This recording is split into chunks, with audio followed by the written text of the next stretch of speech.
So today we are going to tell you everything you need to know about preparing for your New Zealand working holiday visa for British people. A lot of these will apply to all countries, but this is specific to Britain. There is bits that we go into which will apply to every country because the startup process and stuff is similar, but yeah, specifically British. So we are going to start from the very beginning, before you've even got your visa accepted. So firstly, check that you're eligible by making sure you're in the age requirement. So you have to be between the ages of 18 and 30 in order to apply for the visa. So the next thing to do is gather all of your documents that you're going to need before you go. So that's going to include passport that is valid for at least 15 months, obviously a UK passport, a recent bank statement that proves your funds to support you on your stay in New Zealand, which you actually need to prove that you have 4,200 New Zealand dollars. We'll put the conversion on the screen.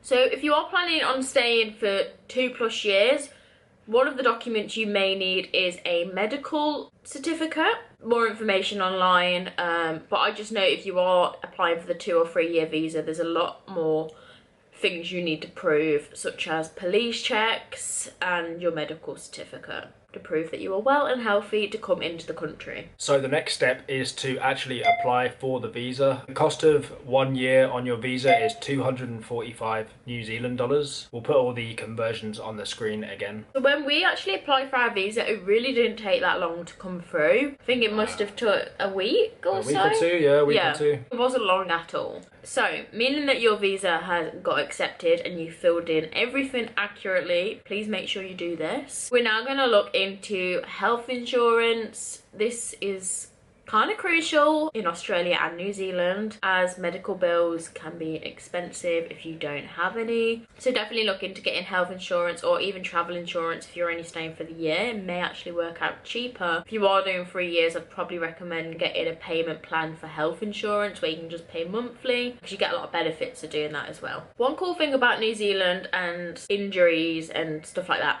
is what they don't have in Australia. They actually have something called the ACC in New Zealand, which is the Accident Compensation Corporation, meaning if you have an accidental accident, if you accidentally hurt yourself, you will be covered for free, like for free. It gives me NHS vibes. You'll have to look at the requirements and stuff, but I'm pretty sure you do have that to cover your back if you do have like accidents. You may need health insurance if you need to go to the doctors and stuff like that. Yeah. So it's still good to have health insurance. I'm not saying don't get it. So the next step is to research where in New Zealand it is you want to go. We're going to go through a few of the places that you can go to depending on your sort of experience and job opportunities and stuff. Obviously the biggest city is Auckland. That's where we are now. It's going to be where most of your jobs are, especially if you're looking for like cafe jobs, office jobs, retail, whatever. Building, it's got everything. Yeah, Auckland's going to be your best bet if you're just looking for work. That's the main reason we went to Auckland, is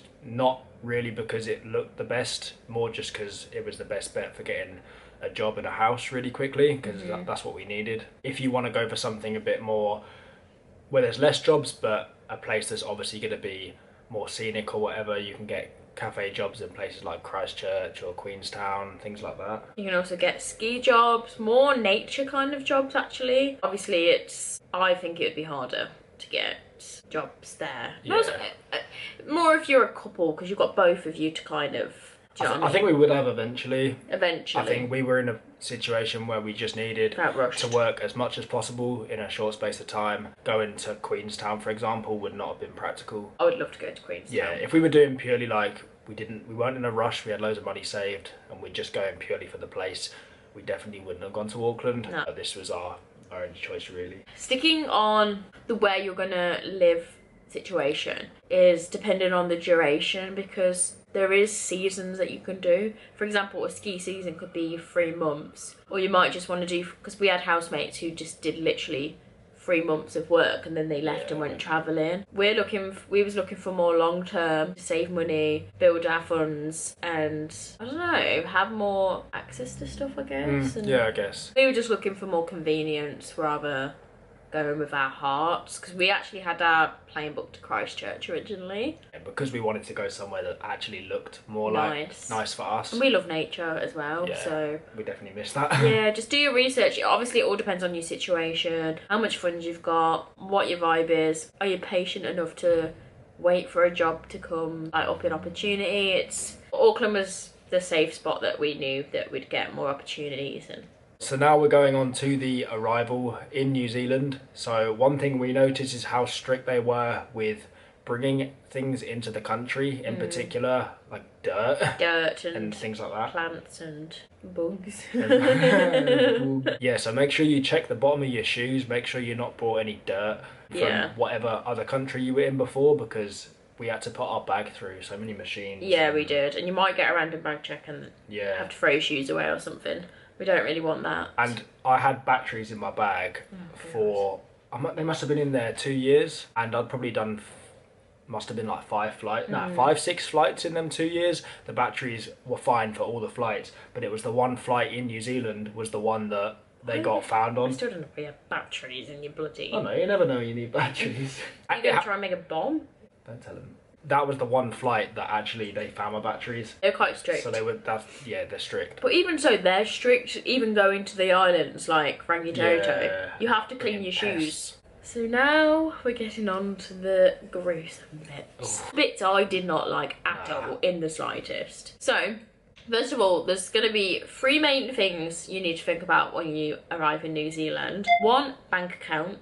2, IRD. And 3, where you're living. So the first thing you really need is a proof of address. Because if you don't have a proof of address, you can't apply for your IRD number and you can't apply for a bank account. It can be a hostel. It can be a hostel, but I think the way we did it, obviously not everyone's going to be able to do this. The way we did it is we had our accommodation sorted from the get-go, which was good. Which was easy for us. And it's easier to get accommodation in New Zealand, we found.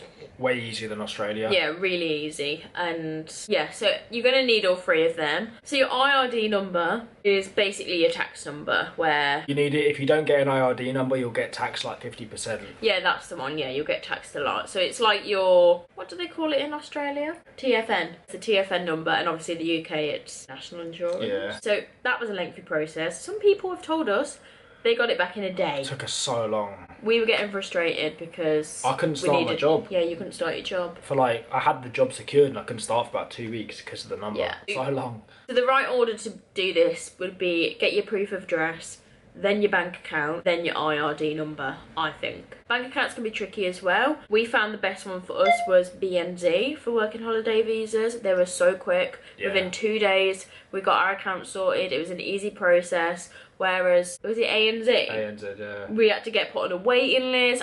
We didn't actually hear back from them until a week later. So, yeah, BNZ if you want an easy process. Then you can get your IRD number, which you actually have to go apply for it online, and then you go into the AA store, which is just quite a few around Auckland or wherever you are, and you have to show your ID and get it validated from them, and you have to wait for it to come through. So then you can get a job. So much. But I wish we had a video like this when we did it, because it was confusing. So when you move to New Zealand, you're either going to go for realistically a house share or your own place, unless you want to live in a hostel the whole time, but fuck that. I don't know how easy it is to get your own place. It was very hard in Australia, so we went straight for a house share because that's always been our best bet. It's always been the easiest one to get. We used an app called Roomies, and we actually had our house secured before we got here, which was so good for us. It meant we didn't have to mess about with finding a place. We only did one night in a hostel, didn't we? Yeah, one night in a hostel, and then we could move in straight away, which was really good. And there were quite a lot of good other houses on Roomies. So yeah, there's quite. We actually, the first one I applied for was the one we got. I think there's a few other apps you can use, but Roomies is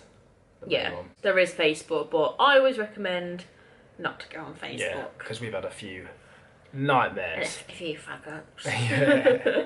Like I say, if you are going to go for your own apartment, just bear in mind you need a proof of job, a few bloody pay slips. Pay slips long. Yeah. House shares are the easiest way to go. It was in Australia, and I guess it's here. You'll be tied down to at least a year if you don't want to be here permanently. That's what I always say. Working holiday visas are good for house shares. Get to meet more people for one. I like to get the right place and stuff. Oh yeah, definitely. And now we're on to another good part, how to find a job. Now, if you're on a working holiday visa, then I feel like you are only limited to a few certain job roles because people see working holiday visa and it puts them off hiring you. So number 1, hospitality, 2, bar work, 3, construction, 4, retail, 5, hotels, them kind of vibes, I think. Or you can go do farm work if you wanted to. And we were going to look into doing that because we just wanted chilled out vibes. Now we're in the city.